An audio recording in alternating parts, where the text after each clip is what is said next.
Good morning, good afternoon, wherever you might be dialing in from around the world. I want to thank you all for joining us today and spending the next 45 minutes or so with us for a live webinar on central bank digital currencies. What are they? What do they mean? And should we care? Presented by Gwen Bazard, co-founder and head of research here at IT Group. I'm Lori Stanley and I'll be one of the hosts for today's webinar. We'll be starting the webinar shortly, but first let me just take care of a few housekeeping items. Today's webinar will be recorded and a link to view the recording on demand will be available to all current IT Group clients. We'll be taking questions at the end of the webinar, so please feel free to submit your questions using the questions feature located in the GoToWebinar toolbar to the right of your screen. It's now my pleasure to introduce today's speaker. Gwen Bazard is co-founder and the head of research here at IT Group.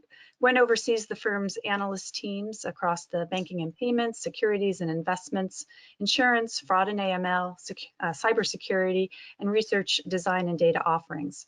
He's passionate about developing talent within the firm and producing high-quality research that speaks to the practical challenges and opportunities faced by financial institutions and the technology vendor community.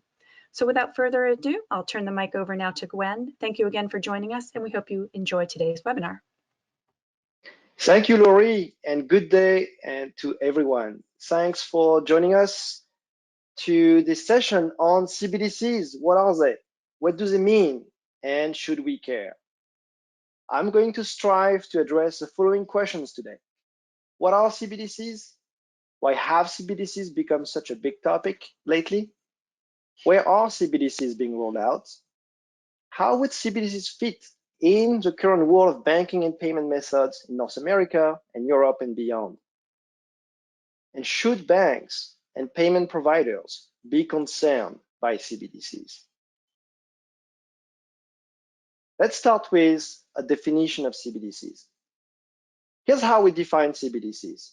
CBDCs are a form of digital money that is legal tender, backed by the central bank's reserves and issued by the central bank, and that can be held by consumers and businesses in its retail form, or CBDCs, or used only by central banks and financial institutions holding accounts at the central bank in its wholesale form, WCBDCs.